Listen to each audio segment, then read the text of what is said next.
The two top teams, Victoria and Western Australia, battle it out for 10-pin supremacy. The teams for today will line up as follows. For Victoria, 32-year-old Ian Bradford, who has bowled a perfect game of 300 6 times. 20-year-old Cara Honeychurch with a high game of 290. And 45-year-old John Sully Sullivan with a high game of 300. For Western Australia, 46-year-old Tom Curry, a bowler of a 300 game 4 times. 26-year-old Steve Wimbridge with a high game of 298. And 24-year-old Carol Gianotti, who's bowled a high game of 300 3 times. Joining me in commentary, Terry Wenban and Sue Castle, as we go to Richlands Bowl for the final of the Coca-Cola 10-pin Classic. And to get this grand final underway, Western Australia's Tom Curry. Well, Western Australia coming off that great 220 game. Tom started with a strike every time. If he's ever needed to do it, he needs another one now. That's all right, that's fine. All right, come on, let's spare. Let's take a spare, Tom. He's got to make this spare. This is very important. They really can't afford to open any frames, even the first one. Yeah. It's on target. Saves the spare. The 46-year-old financial consultant. Well, this is a great shot here by Tom. Picked the pair up. Picked the spare up perfectly. Couldn't ask for a better cover, but here, Ian Bradford. You can't say too much about this guy. You really can't. He is just superb. Time. It's there. We watched him in practice, Terry. I think he must have bowled 6 or 7 straight strikes before the start of this game. Yes, he's really lined up here. He is just bowling the ball so well. He puts just enough on it. Look at that. He really has it worked out. That is superb. Steve Wimpy Wimbridge. He's found form come semi-final time. Struggled a bit in the rounds, but had a great first semi-final. Come on. It continues on here.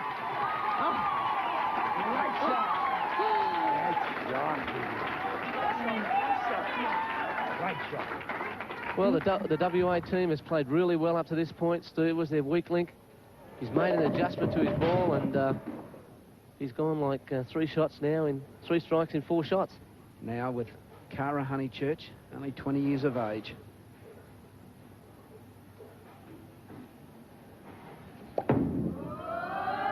Hold. Oh, nasty split. Well, Sue, Cara really has, in the last couple of matches, had trouble with moving the 5-pin, hasn't she? Obviously, the left side's playing a little bit more difficult.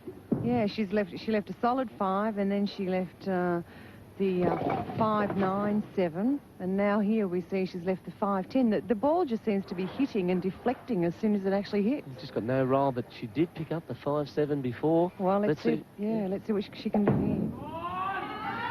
It's a must. Oh, good try.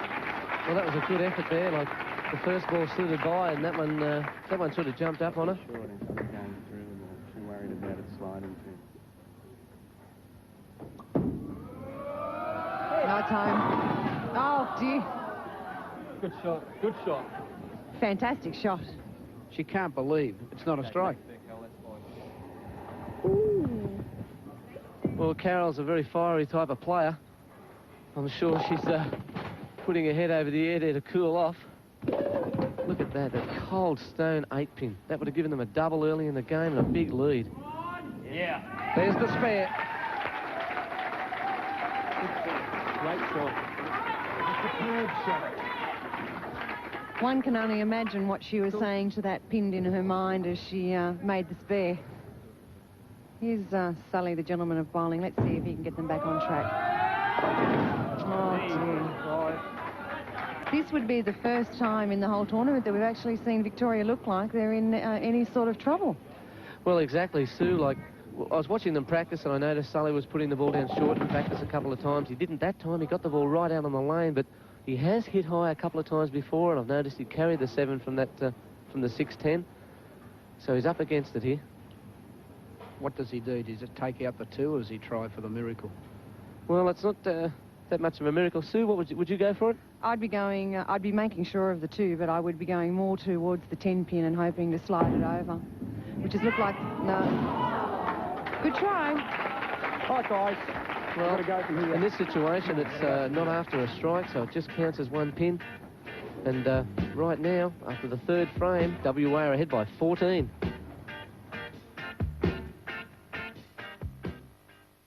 Back to the 4th frame. Western Australia in front. They've got 14 pins up their sleeve. Now with Tom Curry. Keeping in mind the winning team takes away $15,000, $5,000 apiece. Plus the trip to the high roller to Las Vegas. The $1 million high roller tournament. Can Tom strike? He can strike. He struck all tournament. He might have started a little bit shakily, but he's back in the groove. And right now, only one can imagine what would happen if Carroll had got that a cold 8 to go. It was an unlucky break. They'd have 3 in a row already. 2 open frames by the Vicks. They'd be up by like 50 pins after 4 frames. They need it. Yeah. They need it. Bradford finds it. He dug deep. Almost a must ball. It was, you know, if Ian doesn't strike now, he's got to get his team going. They've gone strike, open. They have to get it going, but, you know, one thing Ian doing in this tournament, he's now putting the ball down a little earlier, getting the ball to roll a bit more. He's adjusting his game.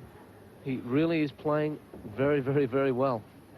But Steve Wembridge, this man's really changed his WA side. He's, as I said, he's got a strike, 3 out of 4 now. Let's see what he can do. Staying down. One shy. Still a good shot there from Steve. He's bowling a lot more solid than he has done. He's still using his phantom. He's actually got 2 phantoms, a crimson and the black one there. He's just got to get up here and make the spare. WA have looked awfully threatening. They could have easily had 4 in a row here. Covered it all the way. WA in control. Oh, right now there. If Cara can get up here and get a spare, WA will have 24-pin lead after 4 frames. Cara really needs to find something. I really believe she should be playing wider and lifting the ball a lot more. Well, she's at 20 years of age. This is a big responsibility for this young lady. And she responds. Thank you. Cara Honeychurch, take a bow. That is the sign of a true champion. She's forgotten all about the first shot where she made a couple of wayward moves and got back on the job and executed the shot finally. Carol Giannotti. Can she follow Cara? Oh, yes, she can! Up goes Wimpy. WA tighten the noose. This was such a good shot by Carol there. She gave a lot of room. The only trouble she's had during the event is going up through the nose. She likes it, no 8-pin. But the Vic's up with a double. John Sullivan can get another one here to make it 3. Can reduce the lead. It's still going to be an excellently tight match. This is just, well, what can he do? What's he done? Look out, WA. Here comes Victoria. This is a match. But this is just such a good shot by John. Gets the ball out on the lane. That's what he's got to do. The ball.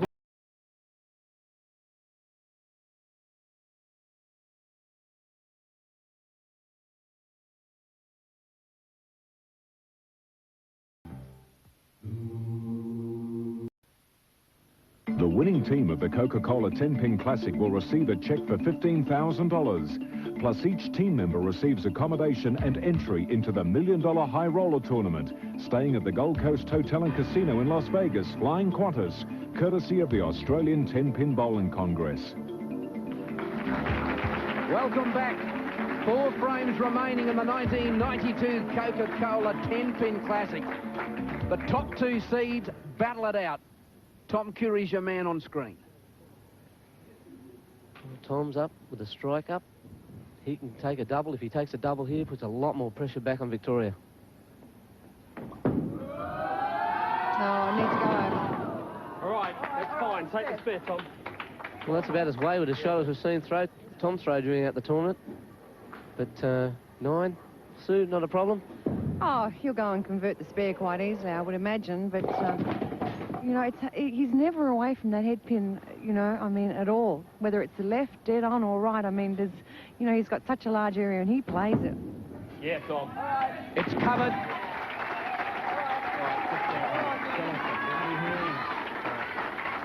Well, it sort of opens the door a little bit for the Vicks because you've got Ian Bradford up. The 32-year-old manufacturing planner, Ian Bradford. 19 years experience on the lanes. He needs to call on it here. And he has! 19 years coming out here at Richlands. What a final! Sue, a little fortunate. I think he knew that it wasn't as good a shot that he would have expected, but I think... I wonder what he was saying there. It was a little bit more than just thank you. Well, it was pretty high, you know, could have left anything. Back with Wimpy Wimbridge. He needs to get a strike. Oh, no. And this has opened the gate. It certainly had, you know, the 6 count. They now go 136 in the 7th. It's a situation there, like Victoria taking the lead. Who would have thought that 8-pin that Carol Giannotti left in the 3rd frame would have played such an important part in this match? Well, what's the plan? He has to go for it. He really does. He's got to get it out, get that 3-pin across. Not too far. Well, if I was him, I'd have actually used his other ball and gone thrown it closer to the gutter and trying to swing it back. But situation now, WA 144 in the 8th. Cara Honeychurch coming off a strike. Down the left-hand side of the lane. Great shot.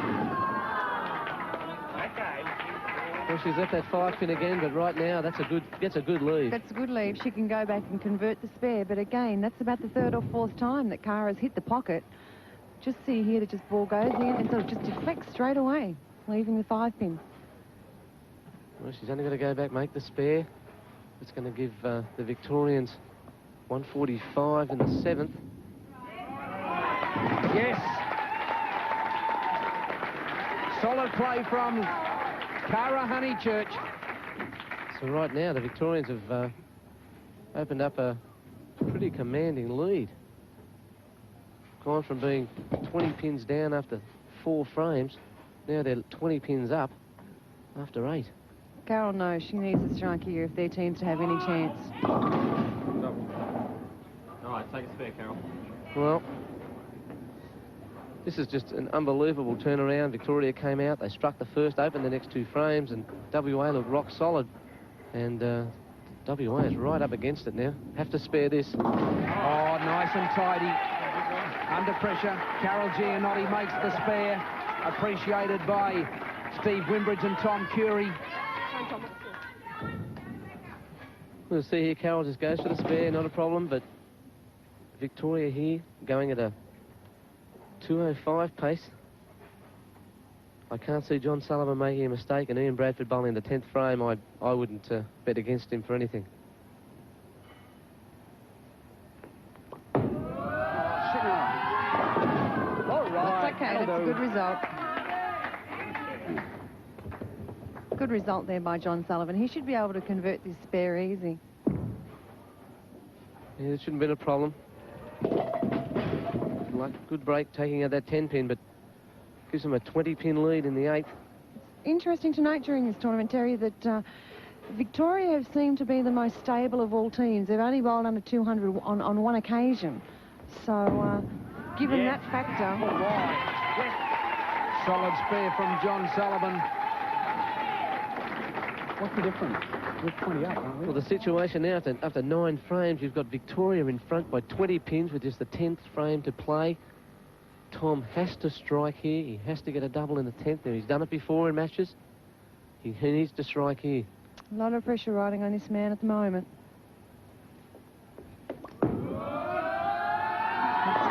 He's done it! The money man has struck. WA are not gone yet. Sensational finish. He needs to get one more strike. That's a great shot there. Tom will like that one. That'll get him going. He knows he needs one more. This really is a must-strike situation. He needs to strike, and then they've just got to sit back and see what Victoria do. No, needs to bring it up. Yeah, he knew it. As soon as he let it go, he knew that it wasn't going to come back. Well, that's basically the ball game. He needed to strike there. He just lost it a little bit. See him twisting on his heel, sliding out. Just loses it.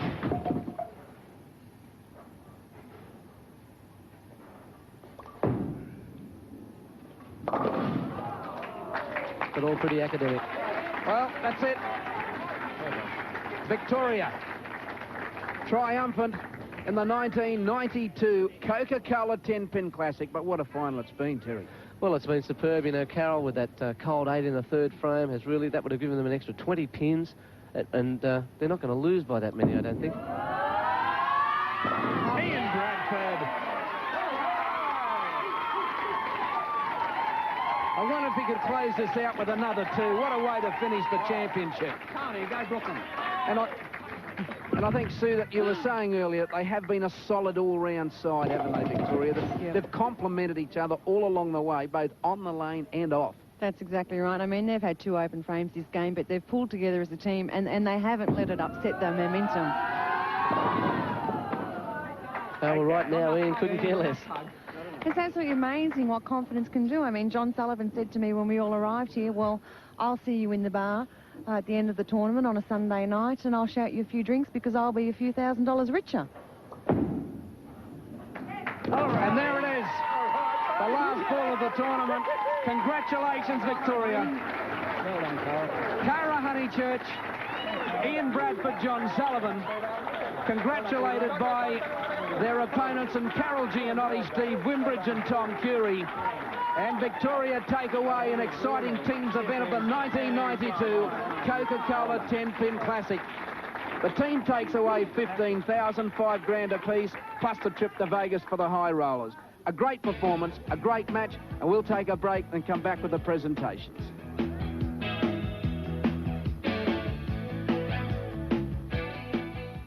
Our 10-pin Classic is over, won of course by Victoria. The team members, congratulations, Ian Bradford, Cara Honeychurch, and oldie but a goodie on the end there, Johnny Sullivan. Well played. To present the trophies, Mr. Richard Chapman, the Marketing Service Manager for Coca-Cola. Thank you very much, Alan. Ian, on behalf of Coca-Cola bottlers, the winner's cheque and your trophy, thank you very much. Cara, congratulations. 5,000 each in those cheques too, by the way.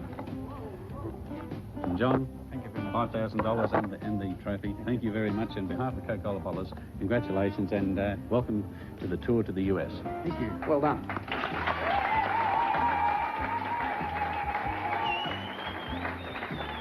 We'll have a chat with one of the winning members, Ian Bradford. It was a long, hard tournament, but I think the number